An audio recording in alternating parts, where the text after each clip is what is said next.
अभी जो उद्धव ठाकरे ने स्टैंड लिया है वो नेचुरल है, क्योंकि संजय राउत को कल हिरासत में ले लिया और रात को 12 साढ़े 12 बजे उनको अरेस्ट किया एक ईडी ने मनी लॉन्ड्रिंग के मामले में, पत्रा चाल का जो स्कैंडल है उसमें।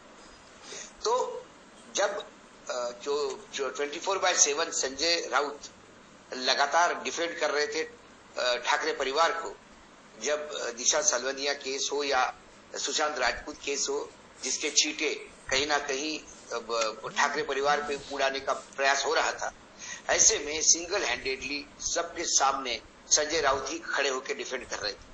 आज संजय राउत को जरूरत है तो शिवसेना प्रमुख यदि उनके समर्थन में साथ में आए तो कोई बात नहीं। हाँ, उन्होंने नितिन गडकरी का वो रेफरेंस दिया जिसके ऊपर मुझे लगता है कि हमने बहुत विस्तृत बात की, लेकिन देश में जो चीजें चल रही है उसमें उन्होंने हिटलर का भी जिक्र किया। और आप देखिए जेपी नड्डा साहब ने ये बात कही हाल ही में, जब वो ये कहते हैं कि अब देश में सिर्फ बीजेपी रहेगी और कुछ नहीं रहेगी। इसके मायने क्या है कि उनका कहना है कि कांग्रेस समाप्त हो जाएगी, लेफ्ट समाप्त हो जाएगी, उसके बाद सारी रीजनल पार्टीज भी हम समाप्त हो जाएंगी, तो देश में सिर्फ बीजेपी रहेगी। तो फिर क्या देश में जो अपना लोकतंत्र है वो समाप्त होगा, क्योंकि सिंगल पार्टी में लोकतंत्र नहीं होगा।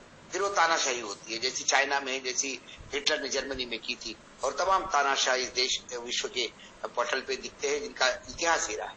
तो ये जो है तानाशाही रवैया की तरफ जाता है या नहीं जाता है, क्योंकि कई राज्यों में सीबीआई को बैन कर दिया। जब सीबीआई का कॉन्स्टिट्यूशन हुआ तब ये था कि ये राज्य तय करेगा कि सीबीआई उनके क्षेत्र अधिकार जो है सीबीआई का उनके राज्य में होगा कि नहीं होगा।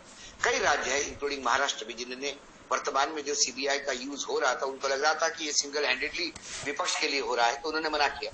लेकिन सरकार ने इसका रास्ता ईडी से ढूंढा, ईडी को थोड़ा ज्यादा एम्पावरमेंट किया और ईडी लगातार उतरते आ रहा है। यदि आप ये पात्रा चाल केस देखें तो मैं संजय राउत को डिफेंड नहीं कर रहा हूं ना।